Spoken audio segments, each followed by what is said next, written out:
সম্প্রতি বরেণ্য অভিনেতা ইলিয়াস কাঞ্চনের ব্রেন টিউমার ধরা পড়ার খবর সামাজিক মাধ্যমে ব্যাপক আলোচনার জন্ম দিয়েছে। অনেকের মনেই প্রশ্ন, ব্রেন টিউমার বা ব্রেন ক্যান্সারের আগে কি কোনো লক্ষণ দেখা যায়? কোন কোন উপসর্গকে অবহেলা করা উচিত নয়?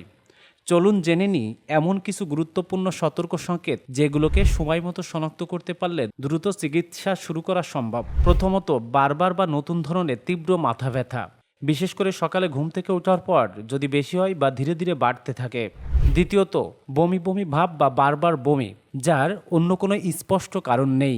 তৃতীয়ত, দৃষ্টিশক্তির সমস্যা, ঝাপসা দেখা, ডাবল দেখা বা হঠাৎ চোখে কম দেখা। চতুর্থত, কথা বলতে সমস্যা, স্মৃতিশক্তি কমে যাওয়া, আচরণের অস্বাভাবিক পরিবর্তন বা বিভ্রান্তি। পঞ্চমত, হাত বা পায়ে দুর্বলতা, অবশ ভাব, ভারসাম্য হারিয়ে পড়ে যাওয়া কিংবা হাঁটতে অসুবিধা। এছাড়াও হঠাৎ খিঁচুনি হওয়া, বিশেষ করে আগে কখনো খিঁচুনি না হয়ে থাকলে এটি একটি গুরুত্বপূর্ণ সতর্ক সংকেত হতে পারে। তবে মনে রাখবেন, এসব লক্ষণ থাকলে যে ব্রেন টিউমার হয়েছে বা ব্রেন ক্যান্সার হয়েছে এমন নয়। মাইগ্রেন, স্ট্রোক, ইনফেকশন সহ আরও অনেক কারণে এমন উপসর্গ দেখা দিতে পারে।